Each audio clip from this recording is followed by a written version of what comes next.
بسم الله الرحمن الرحیم. شروع کوم د پاک الله په نوم چې بخښونکی او مهربانه دی. د ټولو نه مخکې زه ټول افغان ولس ته که هغه د دنیا په کوم ځای کې هم شته دي د لوی افغانستان د غورځنګ ګریټ افغانستان مومنټ ګام د اړخه د زړه د اخلاصه د مینې نه ډک سلامونه، پاکې هیلې او نیکې پیرزونې وړاندې کوم. زما د نننۍ ویډیو موضوع ده یو هیواد او دوه رئیس جمهور. ګرانو وطنوالو، هسې خو د افغانستان تاریخ د مختلفو تورو نیټو نه ډک پروت دی. که هغه د ګندمک د تړون نیټه ده چې هغه 20 د مای کال 1809 ده، او که د 12 د نومبر کال 1893 د ډیورنډ د تړون نیټه ده. خو 9 د مارچ کال 2020 هغه نیټه ده چې په دنیا کې ټول افغان ولس او افغانستان په شرمونو وشرمول، چې په 1 کیلومتر کې 2 کسانو د رئیس جمهور د لوړې مراسم ترسره کړل. نن د تش په نوم مشرانو دنیا ته دا ثابت کړه چې دوی د وطن نه بلکې د خپل شخصي ګټو او چوکو لپاره د خپل وطن د عزت او ناموس نه هم تیر ناست دي. که ولس او وطن تباه کېږي او په دنیا کې شرمېږي نو د دوی پیسه،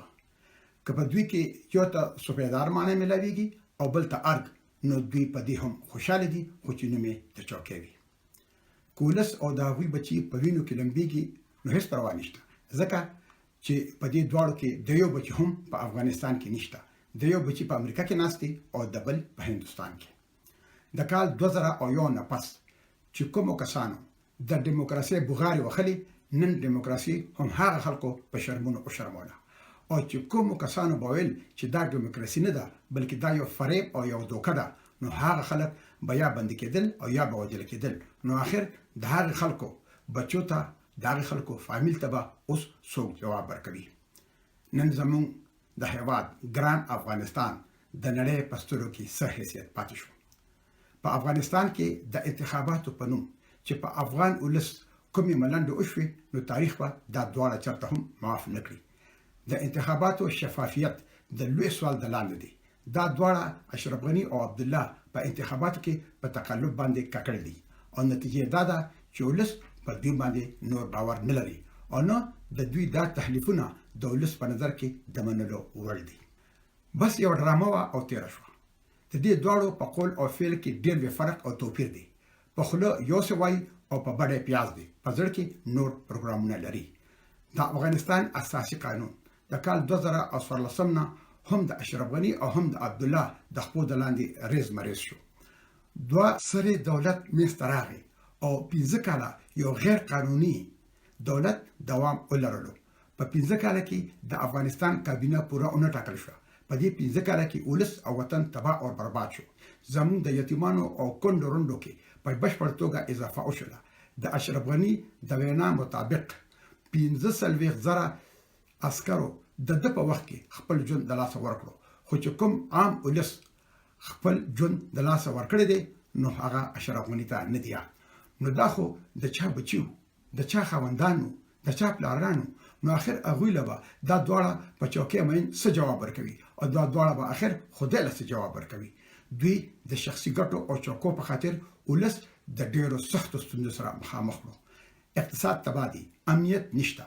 خو دوی یو د سپیدار په معنی کې او بل په ار کې خو خوشاله دي. په دې 15 کالو کې دوی افغانستان او افغان ولس د بدبختو، فساد او د چور چپاو په دلدل کې ودیکه کړو. او چې کله دا دوه سرې دولت جوړ شو، نو په هغه وخت کې ما په خپلو ویډیوز کې په دې سخت نیوکه کړې وه چې دا په افغانستان کې یو ډېر غلط دود او روایت کېښودی شو. نو ځینې کسانو چې یا هغوی او یا د هغوی مور او پلار او یا د هغوی د فامیل کسانو د دولت په بوجو کې خولې ورکړې وي، نو هغوی به ما ته کنځلې کولې. نو اوس درته پته ولګېده چې زه ټیک وم او که دا قام خاصه او وطن فروشه ټیک وو. ځکه چې د دې دواړو نه هم هغه کسان راچاپېره وو او دي چې څوک خپل وطن او خپل ولس ته ژمن نه دي، بلکې صرف دې دواړو ته د خپل شخصي ګټو په خاطر ژمن دي. ګرانو وطنوالو، اوس په ټول ټاکنو کې دې دواړو ته افغان ولس عینه په لاس کې ورکړه چې دوی پکې خپل شکلونه وګوري چې په دوی ولس څومره باور کوي. ولس دوی مسترد کړل، هغوی په ټول ټاکنو کې برخه وانه غوښته. د 28 سپتمبر کال 2019 په انتخاباتو کې افغانستان په نفوسو کې اشرف غني صرف 2.3% رایې یوړلې. اول خو اشرف غني انتخابات نه کول او چې وکړل نو بیا 18 لکه ووټونه نشو شمارلې او په 15 میاشتو کې ولس د ځمکې او د اسمان په منځ کې اغیزان کړی وو او نتیجه چې اعلان کړه نو د هغې د خېټې نه 2 رئیس جمهور راووتل. اشرف غني او عبدالله وایي چې موږ له ولس رایې راکړې دي، نو په خپل کلي او ولسوالۍ کې خو اشرف غني 8000 رایې نشو اخیستې.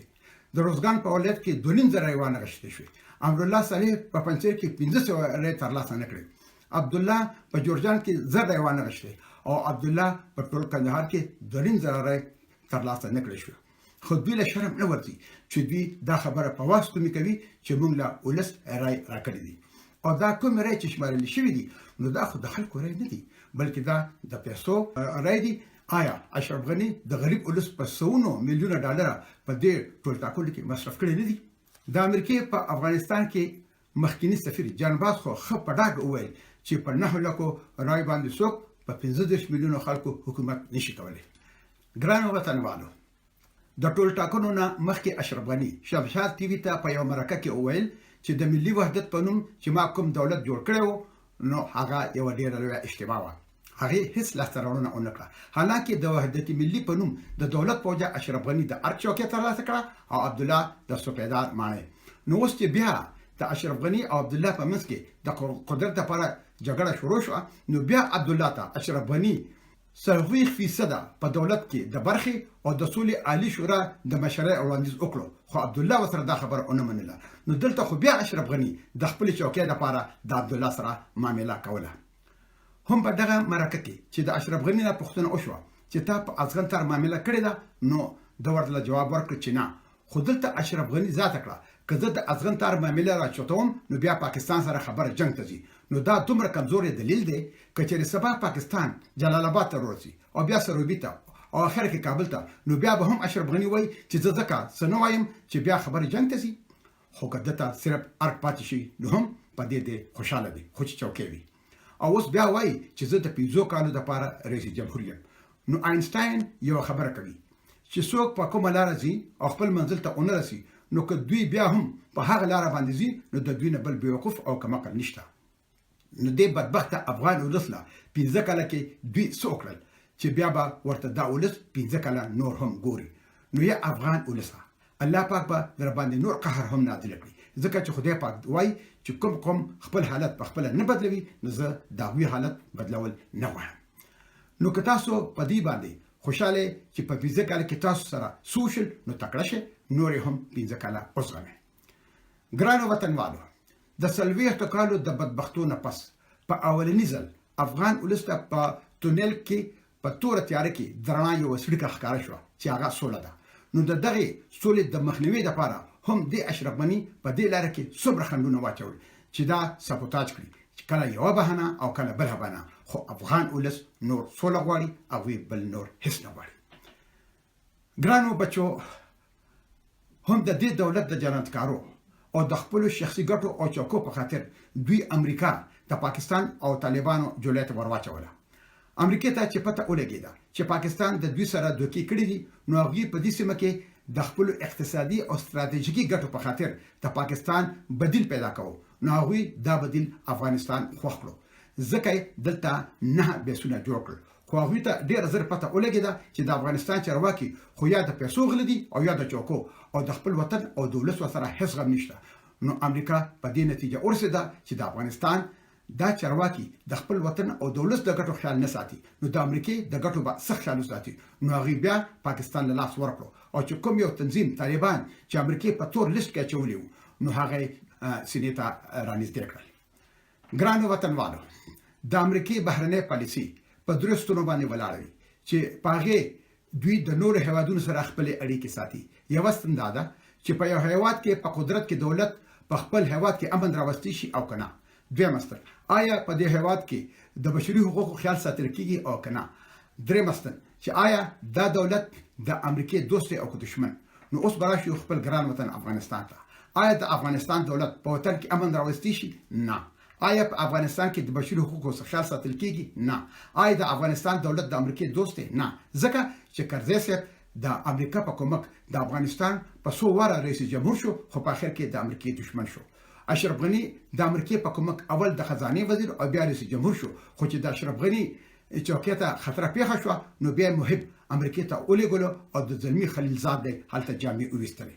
نو د افغانستان دولت د امریکای د خارجه پالیسي په یو چوکاټ کې هم نه ځایږي. اوس براشو طالبانو ته. طالبانو دا دنیا ته وښودله چې دوی په افغانستان کې امن راوستلی شي. امریکای طالبانو له لاس ورکړو. نو د امریکای د خارجه پالیسي په دې دوه چوکاټونو کې خو طالبان ځای پر ځای شو. او اشرف غنی د امریکای په یو تلویزیوني مرکه کې ویلي و چې که امریکا زموږ لاس واخلي نو په 3 میاشتو کې به د افغانستان دولت سقوط وکړي. نو د امریکای د افغانستان دولت ته هیڅ ضرورت پاتې نشو. نو دغه وجه وه چې د 18 میاشتو د طالبانو سره په خبرو کې امریکای د افغانستان دولت بالکل منځوي کړی و. په دوه قطر کې د سولې په تړون کې د 500 هیوادونو نمائندګانو او د 2 هیوادونو د خارجه چارو وزیرانو شرکت وکړو، خو د افغانستان دولت پکې شامل نه و. او دغه طالبانو ځانونه په ټوله نړۍ او پیژندل او ویمنل. ګرانو وطنوالو، دا د افغانستان تاریخ دی. د افغانستان سرحدات د ایران او د روس سره ټاکل کېدل، خو د افغانستان دولتونو نه چاته پوس هم نه کړي، صرف امر به ورته وشو. خو بل اړخ ته چې په دې 18 میاشتو کې طالبانو د دنیا د یو لوی طاقت امریکای سره په کومه منظمه طریقه او په کوم سیاسي شعور سره دا خبرې مخ په وړاندې بوتلې، نو دنیا ورته حیرانه ده. د افغانستان دولت ځان خو هم او شرمو، خو امریکای هم په نړۍ کې په شرمونو او شرموله. نړۍ ته سوال پیدا شو چې امریکا 19 کاله په افغانستان کې سره د خپل اتحادیانو ناسته ده او په نتیجه کې په کال 2014 کې د سری دولت منځته راغی او په کال 2020 کې د یو په ځای 2 رئیس جمهور شو. نو په دې وجه امریکا ته نور د افغانستان او د افغانستان د دولت ضرورت پاتې نشو. نو مجبورانه پاکستان او طالبانو له لاس ورکړو او په افغانستان کې چارواکي د خپل چوکو په جګړه کې بوخت دي. حالانکه دا هغه طالبانو چې امریکا په نړۍ کې د دهشتګردو په نوم یاد کړی وو او په تور لیست کې هم اچولي وو، او دا هغه پاکستان وو چې ډونالد ټرمپ په خپل ټویټ کې ویلي وو چې دوی ټول عمر موږ ته دروغ ویلي دي او موږ سره دوکې کړې دي. خو چې امریکا د افغانستان چارواکي او داوی جنایتکاري ولیدلې، نو پاکستان او طالبان ورته فرښتې ښکارا شوې.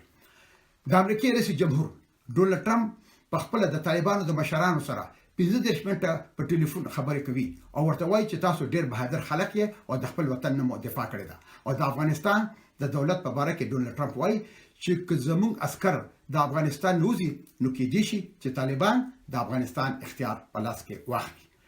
او بل اړخ ته ګوري چې دا اوسنۍ دولت شپږ کاله په ار کې ناشته، خو د دوی سره امریکا د خپل د خارجه چارو سکرټر او یا د امریکا د سفیر په واسطه خبرې کوي. دا هم ډیره د سوچ خبره ده چې د افغانستان دولت ځان د چوکو په خاطر څومره ښکته راغورځولې او څومره سپکړې دي، او امریکا د دوی د دې کمزورۍ نه څومره فائدې پورته کوي. اوس په ملل متحد کې د امنیت شورا د دوحه په تړون مهر ولګوله. ګران وطنوالو، پکار ده چې اشرف غنی او عبد الله د خپل ولس نه معافي غوښتوي چې دوی د افغانستان او افغان ولس سره د خپل چوکو د لپاره سسو نه کړ، او کچري په افغانستان کې آزاد عدلیه وي نو چې دا دواړه محکمه کړې وي چې د افغانستان افغان ولس او د افغانستان اساسي قانون سره د کوم لوبي اونکړي. عام ولس د دیموکراسي په نوم خپل ژوندونه د لاسه ورکړل، ګوتې ترنه پرې کړې شو. د امریکایانو او د دولت د اړخه بیچاره ولس په کورونو، په مدرسو، په جنازو، په جنجونو، په هسپتالونو او په جماعتونو بمباري اوس غملي. پردو خلکو د افغان ولس د کورونو تقدس پایمال کړو او نتیجه څه شو؟ اول 2 سره دولت او اوس 2 رئیس جمهور. د دیموکراسي په نوم د دوه د ولس نه جامع وستلې. افغانستان په ټوله نړۍ کې او شرمو، خو دوی په قدرت نه مړیږي، دوی په فساد نه مړیږي، په غلاو نه مړیږي، په چوکو نه مړیږي، په رشوتونو نه مړیږي. دوی به خدای صرف په خاورو مړی او بل په هیڅ نه. او د دولت خدا حال دی چې د پنځیر والی د اشرف غنی د دولت نه بغاوت وکړو، د بغلان والی او تختیدو، په جوزجان او په سریپل کې والیان او ټاکل شو. نو چرته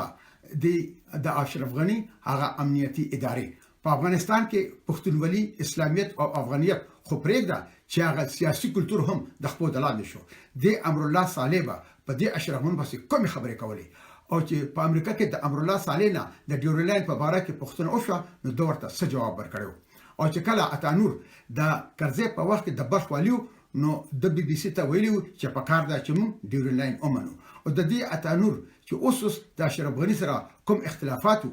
چې خبره دزو تر رسیدلې و نو نن امرالله صالح او اتانور د خپل ګټو او چوکو په خاطر د اشرف غنی ملګری دي نو افغان ولسته په امرالله صالح اتانور او اشرف غنی کې سفر او توپیر پاتې نشو او نو آیا دا درې واړه د لوی افغانستان دشمنان نه دي او بلخوا جو بایدن چې د اوباما مرستیالو او اوس هم کې دی چې په امریکا کې د ډیموکراتس پارټي د اړخه د امریکای د رئیس جمهور د لپاره په ټول ټاکنو کې کاندید هم شي نو هغه په دې خبرو کولو مجبور شو چې افغانان په یو ملي وحدت نه راغونډيږي او افغانستان په دریو برخو کې ویشل شوی دی نو اخر افغانستان د دې ته چاره ورسو خو بیا هم دا چارواکي په چوکو پورې ختی دي او هله به پریدي چې افغانستان تجزیه شي په یو هیواد کې په یو انتخاباتو کې دوه رئیس جمهور د خپل لړو مراسم تر سره کوي نو د دې نه دا خبره ثابته شو چې دا چارواکي په خپل د هغه ادارو خیال نه ساتي چې کومې دی په خپل جوړ کړی دي او دا وجه چې په افغانستان کې یو اداره هم جوړ نه شو او چې په کوم هیواد کې ادارې مضبوطی نه وي نو هغه هیواد د تباہی پر روان وي لکه څنګه چې افغانستان روان دی دا د سره دولتونه او اوس دوه رئیس جمهور د پاره د لوړ مراسم تر سره کول دولت د پاره خو شرم دی خو دې ډول له هیڅ شرم نه ورتي غوړ منګلی خو په حقیقت کې شرم حال خلکو لورځي چې څوک په هیږي دوی د پښتونولۍ او د شرم نه خبر دي دوی صرف د دې نه خبر دي چې څنګه بزان چوکۍ ته رسوي د دې لپاره دوی د هر څه نه تیر ناستي خو چې کله د افغانستان د آتش پنوم مشران په خپل منځ کې سره نه جوړيږي نو بیا دوی بهر هوادونو ته په افغانستان کې د مداخلت لار هواره کړی چې څنګه په کال 2014 کې وشل او اوس بیا دا چارواکي د امریکای د مداخلت په انتظار ناستوي خو دلته بل ډیره لوی ستونزه ده په موجوده وخت کې په دې سیمه او خاص کر په افغانستان کې نور هوادونه هم خپل یو رول لري لکه پاکستان، ایران، چین، روس، ترکیه او سعودي عربیا چې دا ټول هم په افغانستان کې د خپل ګټو لپاره هلې ځلې کوي نو خبره نور هم کړکېچنه ده نو دې هیوادونو ته هم په افغانستان کې لاس وخینه ته لار هواره شو او خاص کر پاکستان او ایران خو د داسې موقع همیشه په انتظار کې ناسوي چې څنګه به افغانستان تباہ او برباد کوي نو هغه هیوادونه چې کوم د امریکای سره اقتصادي، سیاسي او ستراتیژیکي ستونزې لري هغه ته په افغانستان کې د لاس وخینه لپاره شین چراغ وخدل شو د روس استازي زمیر کابلوف وویل چې د افغانستان دولت وغواړي نو موږ خپل عسكر افغانستان ته لېږل شو نو آیا د افغانستان د دویمه سوریا خو نه جوړوي چې هغه ته روس خپل عسكر ولېګل اخر خبره دې ځای چا ورسوله او اخر دا کار په افغانستان کې ورو شو چې موږ ته دا قسمه خبري خلک کوي ګران وطنوالو ټول ټاکنې وشوي د غریب افغان ولس په سونو میلیونه ډالر مصرف شو خو هغه هر څه په اوبو له شو او نتیجه څه شو یو هیواد دوه رئیس جمهور د اشرف غنی او د عبد الله د افغان ولس سره یو ډېر لوی جفا ده په افغانستان کې د خپلواکۍ د دیموکراسي د ازادي او د ولسواکۍ جنازه وته په دنیا کې او شرمېدو خو اشرف غنی او عبد الله په خپل حکم ټینګ ولاړ دي یو هم وایي چې زه رئیس جمهور یم او بل هم وایي چې زه رئیس جمهور یم ډېر حساس حالات دي ملګرو چې زما په خیال به نتیجه خنوي اوس موږ په افغانستان کې درې حاکمیت لرو یو د طالبانو چې امریکای په رسمي توګه ومنه دویم د اشرف غنی او دریم د عبد الله خو عجیب خبره خدا ده چې د هم د مارچ د لړو مراسمو پورې د اشرف غنی دولت د امریکای په شمول اکثرو هیوادونو نه مانه خو د لړو مراسمو پر ورځ ومنل شو مطلب دا دی چې اشرف غنی سجمنې د امریکای د دولت سره کړی دي چې په هغه کې د 15 طالبانو بندي کسانو خوشی کول هم وو چې هغه مخکې د اشرف غنی د پاره سره کرخه خو چې د خپل چوکۍ سوګند پورته کړو او د سره کارخانه شنه کارخه جوړه شو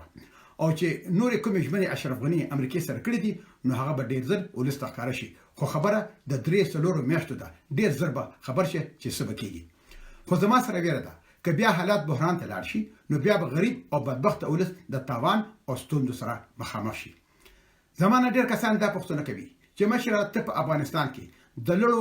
مراسمو ته ولې را دعوت نه کړی شوی نو زمانه چې دا پوښتنه ډیرو کسانو کړې ده نو ځکه زه ټول لا دلته په شریکه جواب ورکوم ګرانو وطنوالو د افغانستان په داسې مراسمو کې شرکت زه د لوی افغانستان لپاره د خپل مبارزې بېعزتي او توهین ګڼم چې په هغه مراسمو کې که د لر دي او که د بر دي داسې کسان ناست وي چې هغه د لوی افغانستان دشمنان وي. زه بار دا خبره کوم چې موږ افغان ولس ځکه تباه او برباد یو چې موږ د خپل تاریخ نه زده کړه نه کوو. ګوره چې کله تیمورشاه جوری او درنه د کندهار نه پلازمینه کابل ته راوړه نو کابل د پښتنو ښار نو په کابل کې بیا د غیر پښتنو نه یریدو نو دته خپل بچي په خطر کې ښکارا شو. نو بیا د پیښور پښتانه دته نږدې نو پیښور د افغانستان د سلورو میاشتو د لپاره پلازمینه وګرځوله. نو تیمورشاه خپل بچي د محکوم افغانستان په پښتنو ساتله. بیا چې کله ببر کارمل خپل بچي په خطر کې ښکارا شو نو په کوزه پښتونخوا کې خپل لور ورکړه چې دا یو سیاسي واده چې د کوزي پښتونخوا په خلکو خپل بچي له دوام ورکړي خو هغه په دې کې کامیاب نشو او هغه کار اوس هم جاری دی چې د اشرف غنی د ارچوکې په خطر کې ده. نو د کوزي پښتونخوا نه بیا خلک وروختل چې خلکو ته اوخی چې زما سره د کوزي پښتونخوا خلک ولاړ دي او خپل چوکې په اوساتي. نو چې اشرف غنی په خپل د لوی افغانستان دشمن دي نو هم هغه کسان د محکوم افغانستان وروختل چې هغه هم د لوی افغانستان دشمنان دي. دا په افغانستان کې چې محسن داول او علي وزیر دلاو بر یو افغان روړي وخی نو منظور پښتون خو د امریکای غږ رادیو دیویتا په خپل انټرویو کې وایي چې دلر او بر یو افغان زمون دا مطلب نه دی چې ګنیلر او بر یو افغانستان او نور بعد دا چې غدلته څوک هم نه وخی او افغانانو ته وایم چې هم دغه سیبه د افغانستان بچهانو ستاسو پلرونه نکونه نر او خزي بچا خان ولی خان او سمر خان ته فلسطین غډول او د لر او بر یو افغان وړي به موخلي. نو آیا سنتیجه ورکړه د لر او بر یو افغان په شعارونو کې موږ ماشومانو بوډاګان شو خو زموږ د افغان ولس سول سره نه راځي.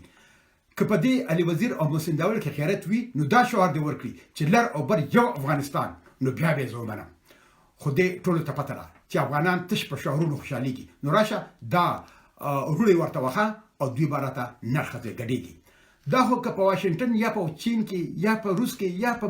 ایران او یا په پاکستان کې یا په یورپ کې د چانه هم پښتنو کړی نو هغه به هم وای چې لر او بر یو افغان. دا چې نو افغان ولسته د بچا خان د کورنۍ نه په وراثت کې پاتې شوی ده. نو آیا د شعار په دې سل کال کې لاسته راوړنه وکړه او د بیرولین نمنو شعار راته د افغانستان د دولتونو نه په وراثت کې پاتې شوی دی چې اوس ورسره د افغانستان دولت په افغان تر باندې معاملې وکړه. زه اوس د محکوم افغانستان په لړو مراسمو کې په ملمنو لګرنا اچوم. اول افراسیاب خټک دا بیچاره خو سیاسي یتیم دی.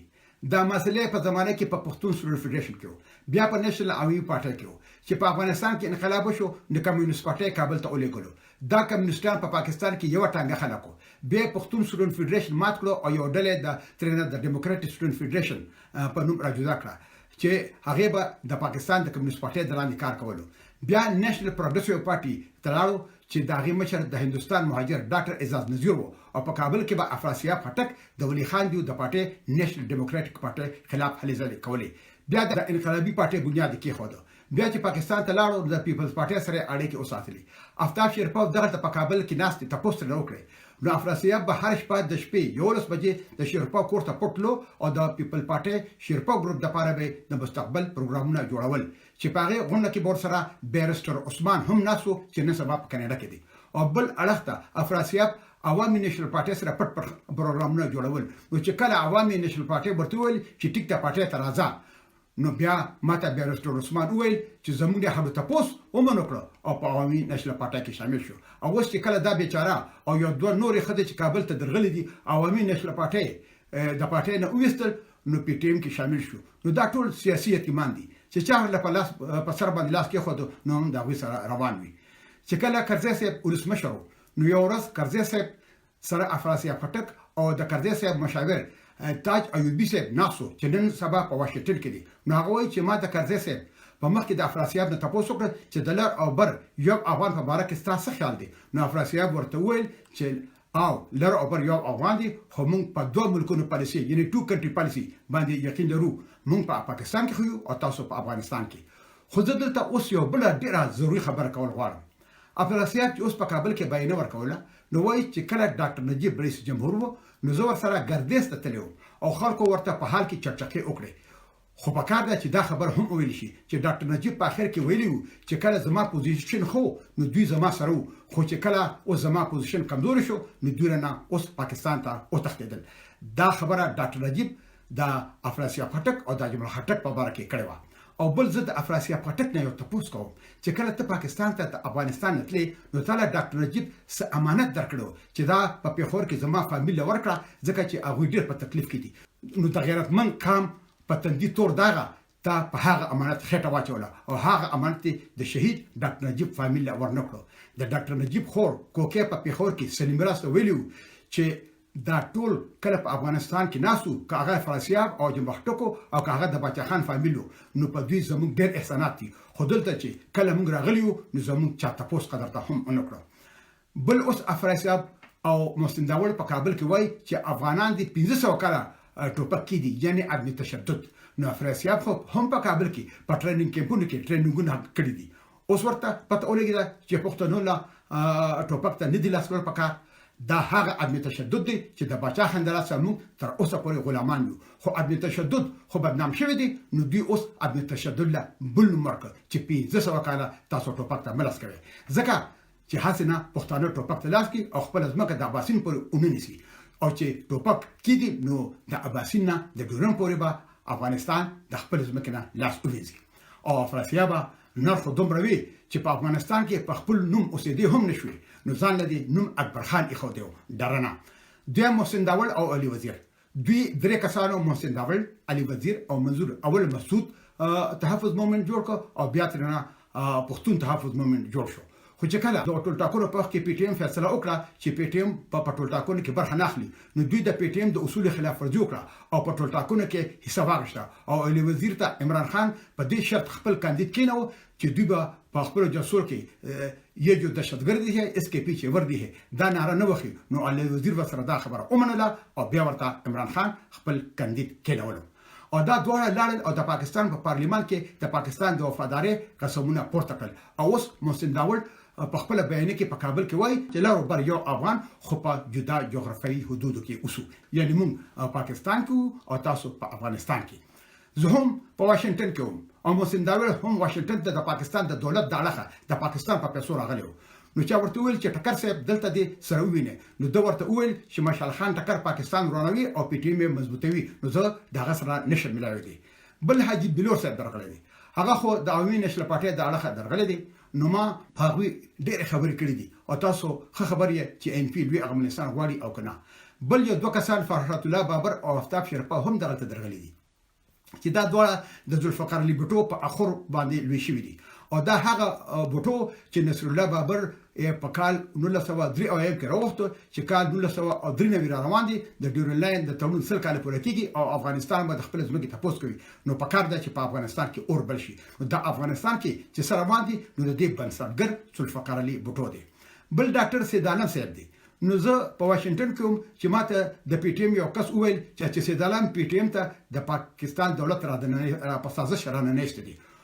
بل اوس د خپل بیان کې ویل چې زه دلته د چا شکریا ځکه نه ادا کوم چې زه په خپل کور کې د خپل فامیل شکریا نه ادا کوم ځکه چې دا زما کور دی نو ډاکټر صاحب په بخښنه سره خو تاسو چې خپل کور ته ځئ نو په ویزا باندې ځئ لکه په دې سوچ وکړه بل مقبول خان اچکزی د په لندن کې بي بي سي سره مرکه کوله نو دی وایي چې مونږ به واخه خورو خو د پاکستان فوج او آی اس آی دی خدای پاک د دنیا د ټولو لوی طاقتونو جوړ کړي او بل الف ته پی ټی ایم وایي چې یو دهشتګرد دي اس کې پیچې ور دي او دوی دوه یو ځای کار کوي نو پی ټی ایم ټیک دی او که اچکزی دا فیصله زه ولسه پتا سو باندې پرېږدم چې کله اچزیت نواز شریف د بلوچستان دولت په حواله کولو او د رورې د بلوچستان گورن کولو نو د په مری کې نواز شریف سره یو ځای سنوته وای چې موږ به د قیامت پورې د پاکستان سره یو عبدالله ننګیال یو کس درغلی دی دا هغه کس دی چې ما د منظور سره په فیسبوک دغه د مشروطیت مخکې یو چټینګ کړو نو ما په خپل فیسبوک واچو نو د زما سره رابطه اوس سره چې دا چټینګ د فیسبوک نه لړکړه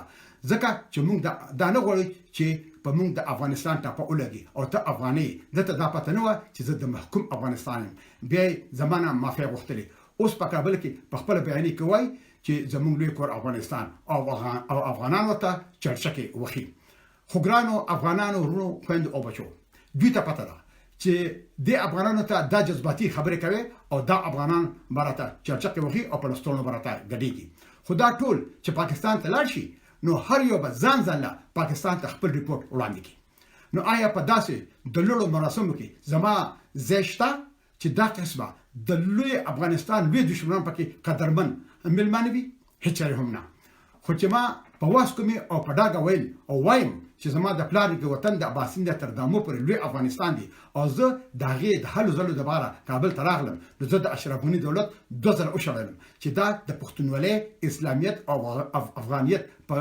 نوم باندې یو تور داغ دی او افغانانو په خپل تاریخ کې د یو بل تور باد اضافه وکړه د وستن چرچل خبره چې په یو هیواد کې خاين اقلیت د دولت په لورو چوکو ناسوي او د عام ولس اکثریت جاهل وي نو دا د استعمار لپاره یو ډیره سرچینه ده اوس په پیښور کې عوامي نشل پټي یو قومي جرګه راوخته چې په هغه کې د جمهوریت اسلامي د پښتون تحفظ مومن د پښتونخوا ملي عوامي ګوند د جمعیت العلماء پاکستان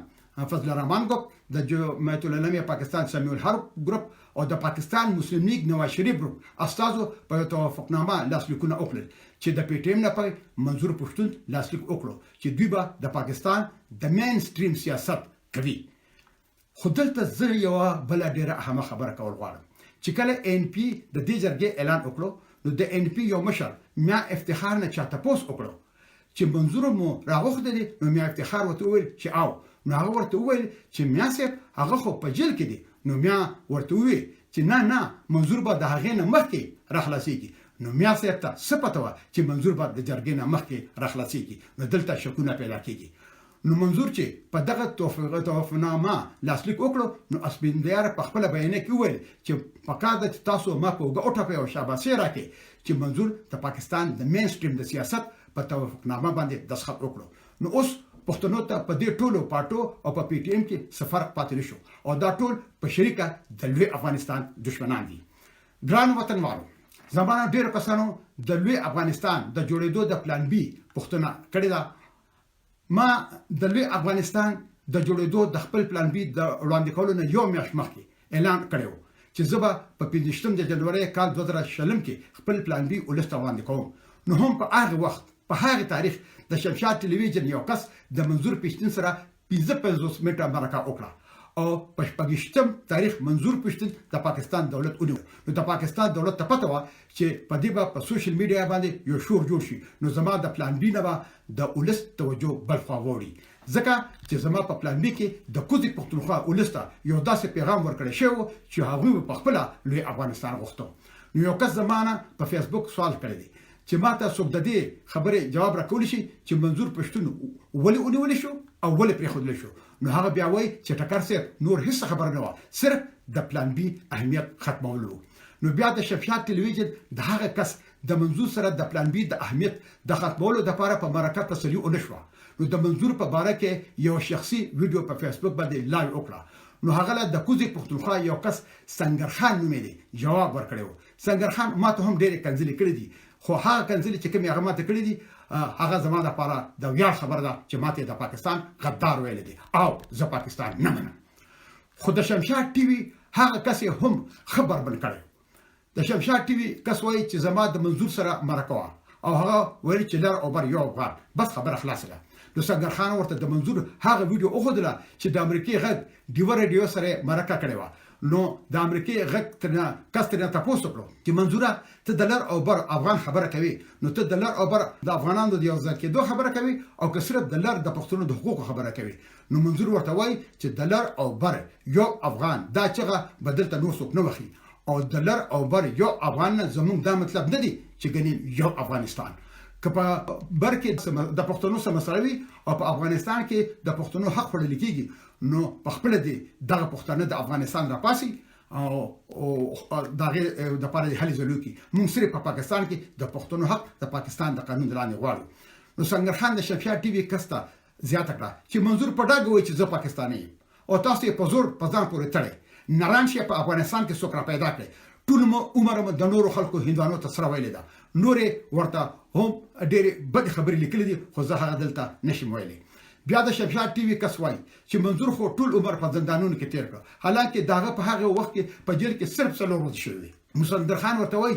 دا ته څومره دروغجن او بیمان انسان یې د منظور خو ټول عمر 15 کاله دی او په دې کې خو هغه لګیاو درس ویلو نو هغه کوم ټول عمر په زندانونو کې تیر کړ ته شرم نه درځي چې دومره پرونو سترګو خلکو ته دروغ وایي بیا د شمشاد ټي وي کس وایي چې محسن داوړ وایي چې زه هم افغان یم او اشرف غنی هم افغان دی نو اشرف غنی د حق لري چې زمان په باره کې ټویټ وکړي نو سنگر خان ولا جواب ورکوي چې د پاکستان یو غدار مشال خان ټکر سره په واشنگټن کې په پاکستان مین محسن داوړ په دې وجه ملاقات نه کوو چې محسن داوړ ویل چې مشال خان ټکر پاکستان ورانوي او پی ټی ایم پاکستان مضبوطوي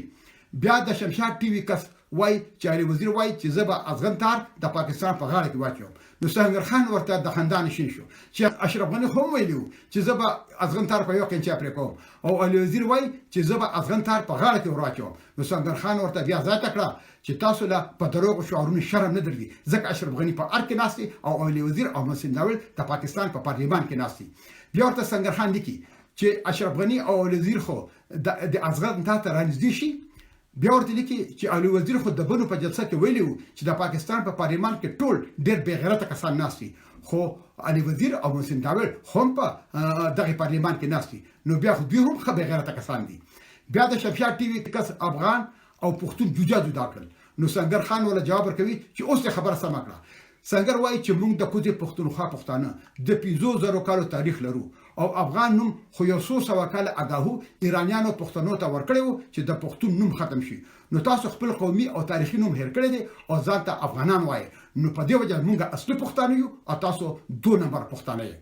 بیا د شمشاد ټي وي کس وایي چې لر او بر یو افغان نو سنگر خان ورلا جواب ورکوي تاسو څومره بې غیرته خلک یې چې اوس هم وای لر او بر یو افغان چې د پاکستان یو غدار مشال خان ټکر افغانستان ته درغی نو بې غیرته تاسو هغه 2000 روشللو زه د مشال خان ټکر سخت خلاف یم ځکه چې هغه پاکستان ورانول غواړي خو د هغه نه موږ د کوزي پښتونخوا خلکو یو ډېر لوی سبق زده کړو چې تاسو په شان د بې غیرتو د پاره خپل د بچی جون په داو لګولو او تاسو ورسره سوکل خو مشال خان ټکر د پاکستان غدار هم دی خو سپینګری او یو ډېر لوی عالم انسان دی خو بې غیرت افغانانو تاسو په هغه سپینګری پسې هم کنځلې وکړي بیا د شمشاد ټي وي کس وای چې موږ په لکونو ټیګونه او ټوټونه د منظور د پاره وکړل نو سنگر خان ولا جواب ورکوي چې د پاکستان د غدار مشال خان ټکر د پاره څومره ټیګونه او ټوټونه کړی دي چې کله مو د افغانستان اوشللو کاغه د پاکستان غدار دی خو د لوی افغانستان داوا خ پخکاره ډول کوي هي بې غیرته خلکو بیا د شمشاد ټي وي کس وای چې افغانستان پنجاب تباہ او برباد کړو نو سنگر خان ولا جواب ورکوي افغانستان تاسو په خپل خرڅ کړو او روانم کړو د په پیښور کې چې وو پټه ناسوي او د افغانستان د روانول پلانونه جوړول نو هغه افغانانو او قبل سوکو او چې ته وایې چې په افغانستان کې هر څه پنجاب کړی دي نو بیا ولې د پنجاب د یوې ان جی او د خزي په دعوت د افغانستان ټول سیاستدانان په لاهور کې د پنجاب په خدمت کې حاضر شوي او بیا ولې اشرف غنی د پاکستان د فوج او آی سی هډ کوارټرز ته حاضر شوی کام خرڅو تاسو خو بیا زمون نوم په خپل باندې واخلې زمون وطن پاکستان دی او تاسو په افغانستان کې تش په نوم پښتانه د غیر پښتنو غلامان دي بیا د شمشاد ټي وي کسوای چې مون هر چا بشمول طالبانو اوجلو بمباري را باندې اوشوي موږ ډېر زیات قرباني ورکړي خو هیڅ ګټه ونه کړه نو سنگر خان ولا جواب ورکوي چې ځکه ګټه ونه کړه چې پتا سو څوک بمباري کوي هغه ته پته را چې تاسو مشران د خپل ذاتی ګټو او کرسو د لپاره هر څه کوي نو هغه تاسو مشران په پیسو او په کرسو اغشت دي نو که تاسو ملکیږئ نو دا غوي پیسو خو په تاسو کې څوک داسې نر پیدا نشو چې د خپل خلکو تاسو کړی نو په پښتونخوا کې کله په یو پاسې رواني او کله په بل پاسې چې هغه به مو خلاصوي او په خپل وطن کله په یو ملک خلاصوي او کله په بل ملک بیا د شمشاد ټي وي کسوای که زموږ سره مثبت وکړل نو بیا به را نخلاص نشي نو سنگر خان ولا جواب ورکوي سنگر خان خان دی او ورته وای چې صرف د خلی خبرې کوي سلويخ کال دي په ملک اور بل دي دلیم میلیونه خلک مو مړ شول نو دا ویل تاسو خودونه کړ بس پسر کې ګمز وخه په ټي وي باندې کینا او خلکو ته دروغ وایي به شرمه او د مور او د خپل کوروالو د مو د غیګنه خلکو ته ورنګونه ورکوا ګران وطنوالو بل ډیر کسانو زمانه د طالبان په اړه کې تاسو نه کړی چې ټکر سره طالبانو خود دوها په تړون کې دا خبره لاسلیک کړه چې دوی په ګاونډي هوادونو کې لاس وخنه نه کوي نو ستاسو د لوی افغانستان پروژه خو ختم شو نو ګوره ګرانه افغانستان په ګاونډي هیوادونو کې لاس وهنه نه کوي خو د عباسي نه پورې خو محکوم افغانستان هغه پاکستان نه دی زبا بالکل د لوی افغانستان لپاره خپل مبارزه تر مرګه پورې جاري ساتم